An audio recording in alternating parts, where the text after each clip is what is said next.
नमस्कार मित्रांनो, सुस्वागतम. मुरंबा या मालिकेच्या आजच्या भागामध्ये अगदी मनपूर्वक मी तुमचं स्वागत करते.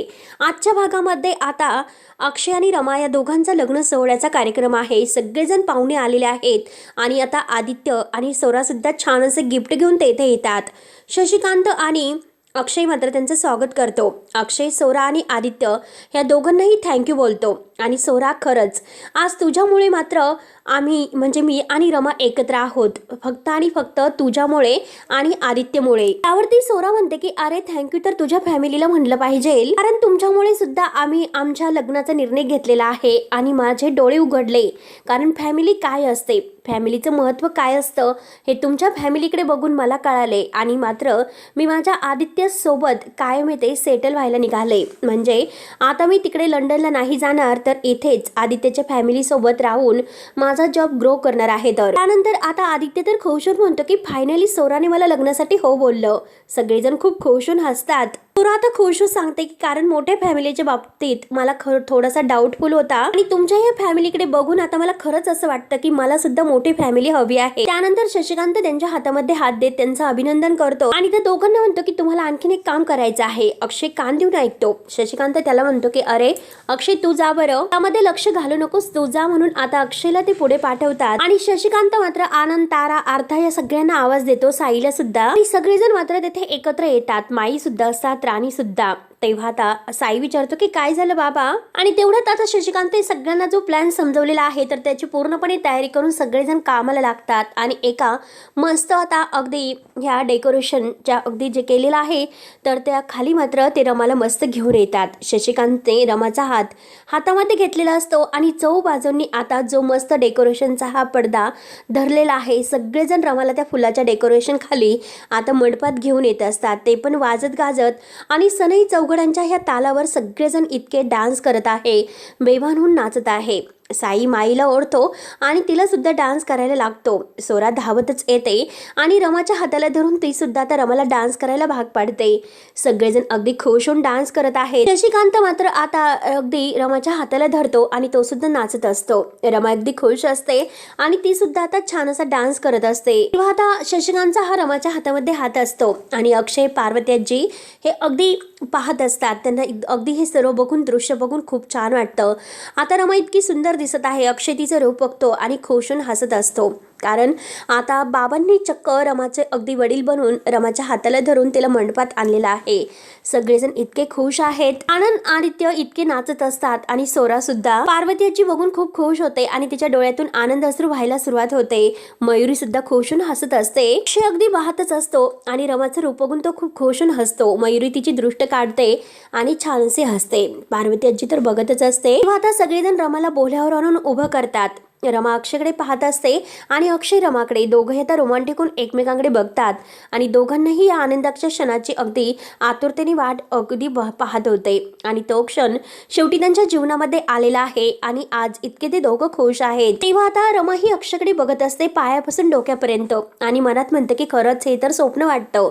अक्षय तिच्या मनातील ओळखतो आणि तो सुद्धा रमाकडे बघत मनात म्हणतो, नाही रमा, ही स्वप्न नाही, हे खरं आहे. आणि दोघंही आता खुश होऊन हसतात. आरोही सुद्धा त्या दोघांकडे बघून खुश होते. राणी, अर्था हे सगळेजण इतके खुश आहेत. सगळ्यांच्या चेहऱ्यावर आज एक वेगळ्या आनंदाची झलक आहे. अक्षय, रमा एकमेकांकडे बघतच आहेत आणि तेवढ्यात अंतरपाठ धरण्यासाठी आता आनंद हे सगळेजण पुढे येतात. शेवटी आता त्यांच्यामध्ये अंतरपाठ धरला जातात आणि गुरुजी हे अगदी जे शिवमंगल सावधान आहे मंगलाष्टक म्हणायला सुरुवात करतात. आणि आता रमा, अक्षय दोघं एकमेकांकडे बघून हसत असतात. दोघांचीही नजर एकमेकांकडे काही अगदी एकमेकाशिवाय अगदी खाली बघत नाही. दोघांची नजर एकमेकांकडे अगदी टक लागून असते. खुश होत सगळेजण त्यांच्या अंगावर अक्षता टाकत असतात. अक्षय अगदी टांचा वर करू मात्र रमाकडे पाहत असतो. आता आनंद आणि गुरुजी मात्र वरवर असा अंतरपाठ धरत असतात आणि त्या दोघांची गंमत करत असतात. माई मात्र आता आपल्या डोळे भरत साईकडे बघत असते, कारण तिला असं वाटतं की खरंच साईचं मन किती मोठं आहे, मग नक्की तो दुखावला गेला असेल.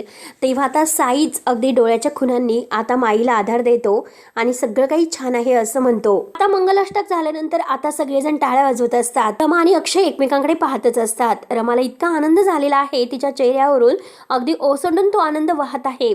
अगदी हसतच असते ती आणि अक्षय तिच्याकडे सारखा बघत आहे. आता हार घालण्याची वेळ येते तर सगळेजण अक्षयला उचलून उभं करतात सगळेजण पुन्हा हसतात. तेव्हा आता अक्षय ते दोघांना म्हणतो की अरे खाली सोडा, 7 वर्ष मी या क्षणाची वाट बघितली, आता तरी मला खाली सोडा प्लीज, आता मात्र मला लांब घेऊन जाऊ नका या क्षणापासून. तेव्हा आता ते दोघेही म्हणतात की सोडायचं का. अक्षय म्हणतो की सोडा रे सोडा. तर शशिकांत म्हणतो की हो सोडा म्हणून आता ते दोन्ही सर मात्र अक्षयला खाली सोडतात. अक्षय आता रमाकडे बघत अगदी गुडघ्यावर खाली बसतो आणि आता रमा मात्र त्याच्या गळ्यामध्ये हार घालणार असते, तर अक्षय चक्क खाली बसतो, ते पण गुडघ्यावर पाय टेकून. आता मात्र अगदी रमाला हसू येतं आणि सगळेजण मात्र खूप हसतात आणि जोरजोराने ओरडतात आणि रमा मात्र आता खुश होत अक्षयच्या गळ्यामध्ये आता हार घालते. सगळेजण टाळ्या वाजवतात आणि रमा लाजतच खाली पाहत असते. अक्षय खूप खुश होतो आणि रमाकडे खुशून बघून हसतो. तेव्हा आता अक्षय उठून उभा राहतो आणि उठून उभा राहून तो रमाच्या गळ्यामध्ये हार घालणार, तोच रमा आता ती सुद्धा खाली बसते आणि आता सगळेजण मात्र खुशून हसतात. रमा खुशून अक्षयकडे पाहत असते आणि अक्षय तिच्या गळ्यामध्ये हार घालतो. रमा खुशून हसते आणि आता तिला उठण्यासाठी मात्र तो लगेच हात पुढे करतो. अक्षय आता हात पुढे केल्यानंतर रमा त्याच्या हातामध्ये हात देते आणि दोघांची नजर मात्र एकटक आपल्या डोळ्यांकडेच असते. एकही अगदी खाली क्षण ते एकमेकांच्या डोळ्याकडे बघितल्याशिवाय राहत नाही, सारखी एकमेकांकडे नजर अगदी असते. आता मात्र दोघंही इतके खुश असतात आणि दोघांच्याही अगदी ही फिलिंग्स आहे एकमेकांना अनुभवायला मिळते. सगळेजण एकमेकांकडे बघत आता या दोघांचं कौतुक करत असतात.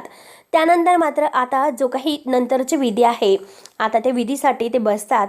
आरवी त्यांच्या अगदी जवळच असते, मध्ये बसलेली. गुरुजींचे आता विधी सुरू होतात, मंत्र उपचार सुरू असतो आणि आता हे दोघं त्या विधीला बसलेले आहेत. तारा खुशूत त्यांच्याकडे बघून हसते. आता कान पिळण्याचा मात्र हा अगदी म्हणजे विधी असतो, तर मयुरी म्हणते की दादा अगदी जोरात कान पिळायचं. आनंद मात्र आता खरंच अक्षयचा कान पकडतो आणि अगदी जोरात कान ओढत म्हणतो की दाजी माझ्या बहिणीची मात्र नीट व्यवस्थित काळजी घ्यायची बरं का, तिला जर कसला त्रास झाला तर गाठ मात्र अगदी स्वतःची मिशी अगदी पिरगळत गाठ माझ्याशी आहे असं म्हणतो. सगळ्यांना अगदी छान हसू येतं आणि रमा आनंदकडे बघून खूप छान असे हसत असते. त्यानंतर आता साईही बघून हसतो आणि म्हणतो की भावाला जे सांगायचं होतं त्याने ते सांगितलं. अक्षय रमाचा मित्र म्हणून मला सुद्धा तुला एक गोष्ट सांगायची आहे, यापुढे मात्र तू रमाची नीट व्यवस्थित काळजी घे आणि यापुढे मात्र तू कधीही तिला स्वतःपासून दूर करू नको. तेव्हा आरोही छान असा आपल्या रमाचा गोडसा पापा घेते. तेव्हा मात्र अक्षय हा रमाचा हात धरतो आणि रमाकडे पाहत असतो. तेवढ्यात माईला काय होतं माहिती नाही.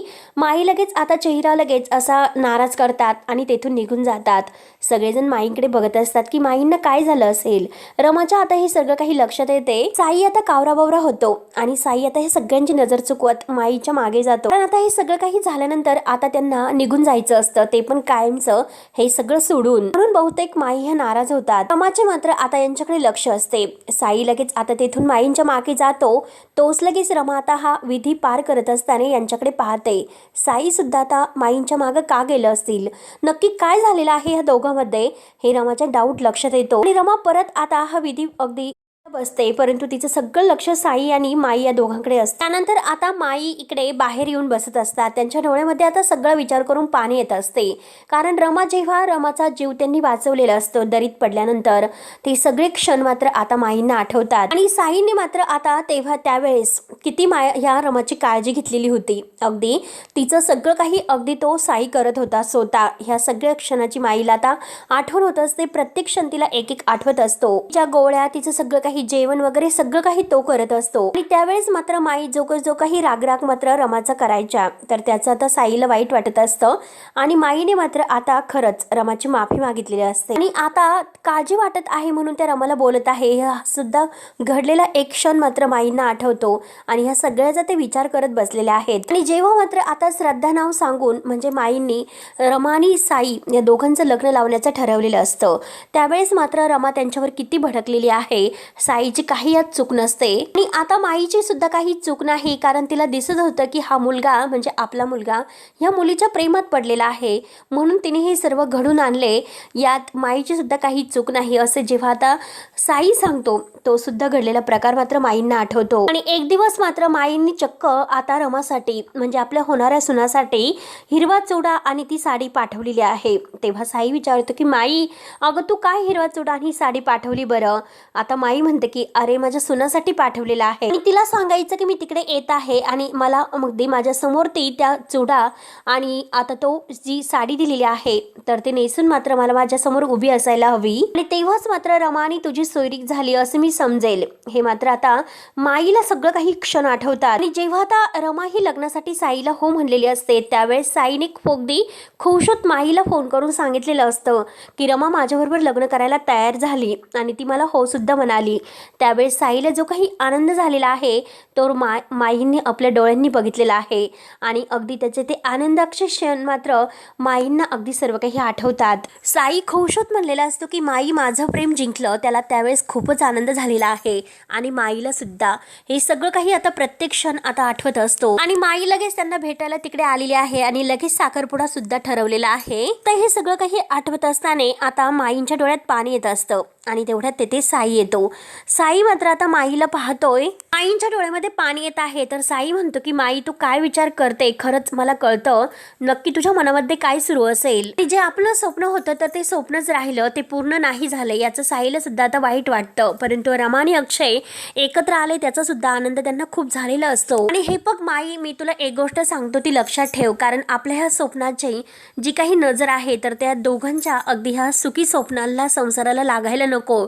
तेव्हा आता माई म्हणतात की नाही रे असं कसं होईल, काही रडू आवरत नसतं. माई म्हणतात की नाही रे पोट्या असं कसं होईल, माझी नजर कशी त्यांना लागेल त्यांच्या ह्या सुखी स्वप्नांना, नाही असं नाही होऊ शकत. पण मला एक गोष्ट सांग बरे पोट्या, अरे रमा सारखीच अगदी छान अशी एक मुलगी तुला मिळेल का नक्की? खरंच रमा मला सून म्हणून खरंच खूप आवडली होती, मग रमा सारखीच अगदी छान अशी मुलगी तुला मिळेल का? अरे तेव्हा तर फक्त मी माझ्या आवडीचा विचार केला, तिच्या आवडीचा विचार ती केलाच नव्हता की तिला नक्की काय आवडत असेल. आणि खरंच मी तिला खूप त्रास दिला, तिच्याशी खूप असं वाईट वागले आणि खरंच माझी खूप मोठी चूक झाली. मला तर असंच वाटत राहिलं की ती माझी सून म्हणून या घरामध्ये यावी आणि खरंच मी तेच मिळवत राहिले. मी तिच्या सुखाचा विचार केलाच नाही, मी फक्त माझ्या सुखाचा विचार करून तिला त्रास देत राहिले. याचा आता माईंना खूप पश्चाताप होत असतो आणि साईला त्या तशा बोलून दाखवत असतात. साईला सुद्धा आता वाईट वाटत असतं की माईला त्रास होतोय खूप आणि तुझी बायको होण्यासाठी मात्र जे जे काही प्रयत्न मला करायचे होते ते प्रत्येक प्रयत्न मी करत आले आणि खरंच मी रमाच्या सुखाचा विचार नाही केला. हे बघ ना, अरे इतकं सगळं काही करून सुद्धा अगदी रमाच्या मनामध्ये फक्त आणि फक्त अक्षयच होता, बाकी कोणी नाही. खरंच हे माझ्या कधीही लक्षात नाही आले. त्या दोघांचं एकमेकावर इतकं प्रेम आहे आणि मी फक्त आणि फक्त तिला त्रास देत राहिले. खरंच मला त्यावेळेस समजून घ्यायला हवं होतं रमाचं सुख कशात आहे म्हणून. तेव्हा आता साई सुद्धा खूप रडत असतो. साई म्हणतो की हे बघ माई इतकं वाईट वाटून घेऊ नकोस, शेवटी तुला तुझी चूक समजली ना आणि त्याचा तुला पश्चाताप झाला ना, आणि हे बघ त्यामुळे आता तू जास्त विचार करू नको. आणि मला असं वाटतं की जे काही झालेलं आहे तर ते सगळं काही अगदी चांगल्यासाठी झालेलं आहे. जास्त विचार तू करू नको आणि स्वतःला इतका त्रास करून घेऊ नकोस. आणि हे बघ अगं इतकं आपण जर काही केलं नसतं तर अक्षयला कधी त्याचं खरं प्रेम असं कळालं नसतं. आणि आता एवढं सगळं काही झाल्यानंतर आता त्या दोघांचं प्रेम, आता एकमेकावरील जे प्रेम आहे ते आणखीनच वाढलेलं आहे. आता त्या दोघांना कुणाचीही नजर नाही लागणार आणि ते प्रेम आणखीन घट्ट होत जाऊन दोघांनाही मात्र आता एकमेकांच्या प्रेमाची अगदी जाणीव झालेली आहे आणि ते दोघं कधीही एकमेकांपासून वेगळं नाही होऊ शकणार. आता त्यानंतर माई सगळ्याचा विचार करते आणि म्हणते की मला एक गोष्ट सांग बरं, रमा नक्की मला माफ करेल ना रे? मी तिच्याशी जे काही वागले, सगळं जो काही तिला आतापर्यंत त्रास दिला ते सगळं काही मोलगीती पोटी मनामध्ये नाही ठेवणार ना? प्लीज ती मला माफ करीन ना रे? त्यावरती आता साई म्हणतो की अगं हे बघ तू रमाला आज ओळखते का? तू का असला विचार करतेस? रमा कशा आहे तुला माहिती आहे. रमा कधीही अगदी मन मोठेपणानेच वागतात. रमाचं मन किती मोठं आहे माई तुला सगळं काही माहिती आहे, तरी सुद्धा तू त्यांच्याबद्दल असा विचार का करतेस? आणि हे बघ त्यांच्या मनामध्ये तुझ्याविषयी कोणताही राग नसेल, त्यांनी अगदी कधीच तुला माफ केलं सुद्धा असेल याचा विचार कर आणि स्वतःच्या मनाला इतकं वाईट वाटून घेऊ नकोस. आणि बघ ना माई अगं इतकं वाईट म्हणजे विचार करू नकोस. आता स्वतःच्या मनाला सुद्धा इतकं वाईट वाटून घेऊ नकोस. स्वतःचा जरा विचार कर आणि बघ ना ते त्रिकोणी कुटुंब किती एकत्र दिसत आहे. त्यांच्या चेहऱ्यावरचा आनंद बघ ना, ते दोघं किती सुंदर दिसत आहे बरं. आणि हे बघ माई त्या दोघं एकमेकांसाठीच बनलेले आहेत, त्यामुळे आपण सुद्धा त्यांच्या आनंदातच सामील व्हायचं. माई आता आपल्या डोळ्यातील पाणी पुसते आणि म्हणते की खरंच पोट्या ते दोघं एकमेकांसाठीच बनलेले आहेत. तर ठीक आहे ती माझी सून झाली नाही म्हणून काय झालं, पण ती माझी मुलगी तर झालेली आहे ना. आणि चल माई त्यांचा पुढचा विधी सुरू झालेला आहे, चल लवकरात लवकर आता आपण त्यांच्या आनंदात सामील होऊयात. आणि आता मात्र तो माईच्या हाताला धरून तिला तिकडे घेऊन येतो. त्यानंतर आता मात्र वकील साहेब आलेले आहेत आणि त्यांच्या ज्या काही मिसेस आहेत तर त्या वकील साहेबांना म्हणतात की हे बघा, उगाच मात्र येथे काही बोलू नका, नाहीतर घोळ व्हायचा. अण्णा साहेबांना हे नाही आवडणार. आणि तेवढ्याच साई मात्र आता वकील साहेबांना पाहतो आणि वकील साहेबांना पाहिल्यानंतर आता लगेच धावतच येतो आणि नमस्कार करत असतो. आता वकील साहेबांना तो नमस्कार वगैरे करतो, परंतु वकील साहेबांच्या चेहऱ्यावर मात्र आता काहीतरी टेन्शन असतं. हे साई ओळखतो. साई विचारतो की वकील साहेब काय झालं, कोणत्या टेन्शन मध्ये आहात तुम्ही? वरती आता वकील साहेबांच्या मिसेस म्हणतात की काही नाही साई, अरे प्रवासामुळे थोडासा थकवा जाणवतोय, बाकी काही नाही सगळं काही व्यवस्थित आहे. आणि आता वकील साहेब खोटं बोलतात. वकील साहेब म्हणतात की साई, अरे काही नाही, कोर्टाच्या एका केस संदर्भात विचार करत होतो आणि त्या केसचं टेन्शन आहे जरा, त्यामुळे तू काळजी करू नको. त्यानंतर साई म्हणतो की वकील साहेब, अहो कशाला त्या केसचा विचार करतात, आता लग्न आहे ना, मग लग्नामध्ये एन्जॉय करा, केसचा वगैरे काही विचार करू नका. या इकडे तुम्ही रमा आणि अक्षयला सुद्धा भेटून घ्या. परंतु त्यांना घेऊन जात असताना तो परत मागे वळून बघतो आणि म्हणतो की मला तर असं वाटतं अण्णासाहेब हे तुमच्या बरोबर होते आणि ते अजून सुद्धा तुमच्या बरोबर नाही आलेत का, कुठे गेलेत ते? आता अण्णासाहेब कुठे आहे असं म्हटल्यानंतर आता वकील साहेब आणि त्यांच्या मिसेस यांना धक्का बसतो. ते काहीतरी आता एक टेन्शन मात्र त्यांच्यापासून लपवत आहे. नक्की काय गुपित आहे हे त्यांनाच माहिती असते. आता साई विचारतो की अण्णासाहेब तुमच्या सोबत नाही म्हणजे नक्की ते कुठे आहे, त्याबद्दल तुम्हाला काही माहिती आहे का? वरती आता वकील साहेब खोटं बोलतात आणि म्हणतात की साई, खरंच मला माहिती नाही की अण्णासाहेब कुठे आहे, परंतु येतीलच ते नक्की. त्यावरती साई म्हणतो की बरं ठीक आहे, मी आलो, तुम्ही रमा आणि अक्षयला भेटून घ्या लगेच, असे बोलून साई आता बाजूला जातो. त्यानंतर आता वकील साहेब त्यांच्या मिसेसला म्हणतात की कोर्टाकडे मोठमोठ्या अगदी गुन्हेगारांकडे बघून सुद्धा मला इतकं टेन्शन येत नाही, ह्या दोन निरागस चेहऱ्यांकडे बघून मला खरंच खूप टेन्शन येते. अण्णासाहेब कुठे आहे जर आम्हाला कळाले तर खरंच ती खूप डिस्टर्ब होईल. त्यानंतर आता इकडे कन्यादानाचा जो विधी आहे तो सुद्धा सुरू होतो. गुरुजी म्हणतात की चला आता कन्यादानाच्या विधीसाठी वधूच्या वडिलांना इकडे बोलवा, कारण मुहूर्ताची वेळ आणखीनच टळवू जायला नकोय. आता सगळ्यांना एक प्रश्न पडतो की अण्णासाहेब नक्की कुठे गेले, कुठे असतील ते? आणि आता रमाच्या चेहऱ्यावर एक वेगळंच अगदी नाराजगी येते, कारण केव्हाच आता लग्न सुद्धा पार पडत आलेलं आहे, पण तरी सुद्धा अजूनपर्यंत काही अण्णा आलेले नाहीत. अण्णा गेले कुठे आहेत? सगळ्यांचे चेहरे मात्र आता पडलेले असतात. गुरुजी सांगतात की हे बघा, मुहूर्त टळून जायला नको, शास्त्राप्रमाणे मात्र आता ही वेळ अगदी खूप महत्वाची आहे. आता सगळेजण वाट बघतात तर गुरुजी म्हणतात की ठीक आहे, फार वेळ आपण वाट नाही बघू शकत. अण्णासाहेब कुठे आहे, लवकरात लवकर बघा. तर रमा लगेच आता म्हणजे आयाजींना विचारते की अण्णा कुठे आहेत, केव्हाचे अण्णा नाहीत, अजूनपर्यंत नाही आलेत का? त्यावर पार्वतीजी म्हणते की नाही ना ग, काही कल्पना नाही.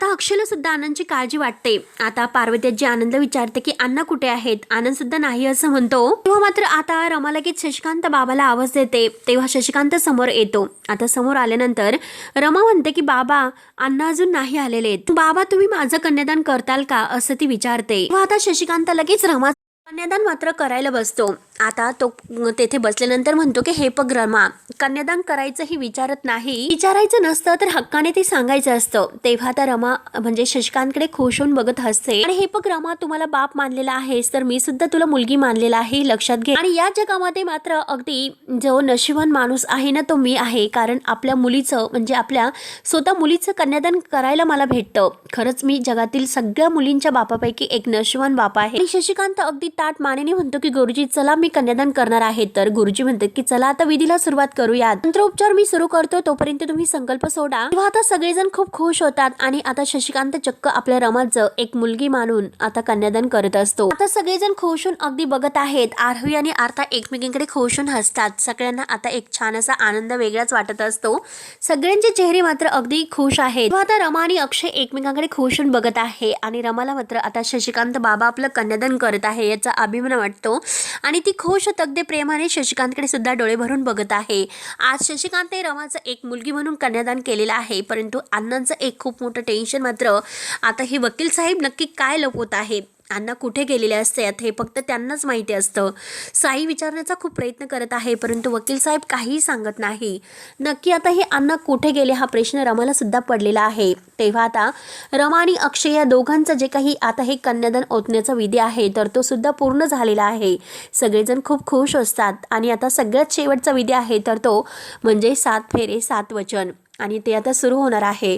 तेव्हा मित्रांनो रमाही खुश होत अक्षयकडे बघून हसते आणि हा भाग शेवटी येथे संपतो। पुढील भागामध्ये आता अक्षयने आपल्या हातामध्ये रमा अक्षय नावाचं जे मंगळसूत्र हातात धरलेलं आहे आणि तो रमाला आता सगळ्यांच्या अगदी समोरच म्हणत आहे की रमा हे बघ, हे आपलं रमा आणि अक्षय नावाचं मंगळसूत्र आणि ह्या मंगळसूत्राला एक गाठ आहे, तर ती गाठ मात्र आपल्यातील जो दुरावा आहे त्याची आठवण आपल्याला कायम करून देईल। त्यानंतर रमा म्हणते की असं म्हणतात की मंगळसूत्राला गाठ नसावी, परंतु ही जी गाठ आहे ना, कारण ही कायम आपल्याला याची आठवण करून देत राहील की असा दुरावा आपल्यामध्ये परत कधीही येणार नाही आणि एकमेकांची साथ मात्र आपण कधी सोडायची नाही। म्हणून रमा अक्षयच्या हातामध्ये हात देते आणि आता दोघेही एकमेकांकडे बघून खुश होऊन आता अक्षय ते मंगळसूत्र रमाच्या गळ्यामध्ये खुश होत घालतो। गुरुजी आता सगळ्यांना म्हणतात की 7 वचन पूर्ण झाली, सगळेजण टाळ्या वाजवतात आणि त्याच वेळेस विवाह संपन्न झाला असे म्हणतात। तर अक्षय म्हणतो की थांबा गुरुजी, ही 7 वचनं मात्र जगासाठी असतील आणि हे 8वं वचन आमच्या मुलीसाठी असेल। यापुढे कोणताही निर्णय घेण्या अगोदर आम्ही हिचा विचार करू, हिचं सुखाचा विचार करू आणि हिचं सुख हे 8वं वचन। तर रमा आता खुश होत म्हणते की आता माझं सुद्धा एक वचन आहे, इथून पुढे फक्त मी तुमची पत्नी म्हणून नाही, तुमच्या दोघांची सावली बनून तुमच्या पाठीशी उभा राहील। म्हणून आता रमा अक्षयच्या जवळ येते आणि आरोही त्यांच्या मध्ये असते। सगळेजण खुश होत टाळ्या वाजवतात आणि आज आनंदी आनंद होऊन हा त्रिकोणी कुटुंबाचा विवाह पार पडलेला आहे आणि आता हे त्रिकोणी कुटुंब एकत्र आलेले आहेत। तेव्हा आता मित्रांनो पुढे नक्की काय होतं हे बघण्यासाठी आपल्या चॅनलला नक्की सबस्क्राईब करत राहा। धन्यवाद।